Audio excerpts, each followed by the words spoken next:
ಎಲ್ರಿಗೂ ನಮಸ್ಕಾರ. ನನ್ನ ಹೆಸರು ನಾಗರತ್ನ ಬಾಯಿ ಅಂತ. ನಾನು ಈ ವಿಜಯನಗರ ಜಿಲ್ಲೆಯ DDP ಆಫೀಸ್ನಲ್ಲಿ ಕನ್ನಡ ವಿಷಯ ಪರಿವೀಕ್ಷಕರಾಗಿ ಕೆಲಸ ನಿರ್ವಹಿಸ್ತಾ ಇದ್ದೀನಿ. ಇಂದು ನಡೆದಂಥ ವ್ಯಕ್ತಿತ್ವ ವಿಕಸನ ಕಾರ್ಯಕ್ರಮದ ಜಯಪ್ರಕಾಶ್ ನಾಗತಿಹಳ್ಳಿ ಸರ್ ಅವರ ಒಂದು ವ್ಯಕ್ತಿತ್ವ ವಿಕಸನ ಕಾರ್ಯಕ್ರಮವನ್ನು ಆಯೋಜನೆ ಮಾಡೋದಕ್ಕೆ ನನ್ನನ್ನು ನೋಡಲ್ ಅಧಿಕಾರಿಯಾಗಿ ನೇಮಕ ಮಾಡಿದರು. ನನಗೆ ತಡವಾಗಿ ವಿಷಯ ಗೊತ್ತಾಗಿದ್ದರಿಂದ ಸ್ವಲ್ಪ ಕಾರ್ಯಕ್ರಮವನ್ನು ಆಯೋಜನೆ ಮಾಡೋದ್ರಲ್ಲಿ ಸ್ವಲ್ಪ ಹೆಚ್ಚು ಕಡಿಮೆ ಆಯಿತು. ಆದರೂ ತಡವಾಗಿ ಕಾರ್ಯಕ್ರಮ ಶುರುವಾದ್ರೂ ತುಂಬ ನಮ್ಮ ಟಾರ್ಗೆಟ್ಗಿಂತ ಹೆಚ್ಚಿನ ಜನರು ಇದರಲ್ಲಿ ಭಾಗವಹಿಸಿದರು.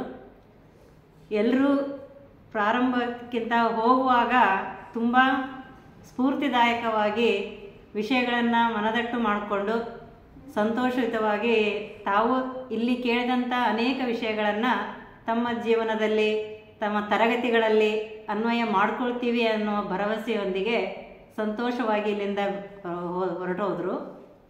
ಮುಂದೆ ಅವುಗಳನ್ನು ತಮ್ಮ ಜೀವನದಲ್ಲಿ ಅಳವಡಿಸ್ಕೊಳ್ತೀವಿ ಅನ್ನೋ ಭರವಸೆಯನ್ನು ಕೂಡ ಕೊಟ್ಟರು. ನನಗೆ ಸಂಪೂರ್ಣವಾಗಿ ಕೂತ್ಕೊಂಡು ಕ್ಲಾಸನ್ನು ಕೇಳೋದಕ್ಕೆ ಅವಕಾಶ ಸಿಗಲಿಲ್ಲ. ಯಾಕಂದರೆ ಕಾರ್ಯಕ್ರಮವನ್ನು ಆಯೋಜನೆ ಮಾಡೋದ್ರಿಂದ ಅಲ್ಲಿ ಇಲ್ಲಿ ಓಡಾಟ ಸ್ವಲ್ಪ ಜಾಸ್ತಿ ಇತ್ತು. ಆದರೂ ನಾನು ಕೇಳಿದಂಥ ಕೆಲವೊಂದು ವಿಷಯಗಳನ್ನು ತುಂಬ ಚೆನ್ನಾಗಿತ್ತು. ಅವರ ವಿಡಿಯೋನು ಕೂಡ ನಾನು ಟಿವಿನಲ್ಲಿ ಚಂದನ ಟಿವಿಯಲ್ಲಿ ಒಂದು ಸರಿ ಮೊದಲೇ ನೋಡಿದ್ದೆ. ಆದರೆ ಸಂಪೂರ್ಣವಾಗಿ ಕೇಳೋದಕ್ಕೆ ಆಗಿರಲಿಲ್ಲ. ಇಂದು ಕೂಡ ಅದನ್ನು ನೋಡಿದಾಗ ಅದು ನನಗೆ ಮತ್ತೆ ಮನವರಿಕೆ ಆಯಿತು. ಅಂದೇ ನೋಡಿದ್ನೆಲ್ಲ ನಾನು ಇದನ್ನು ಅಂತ ಹೇಳಿ.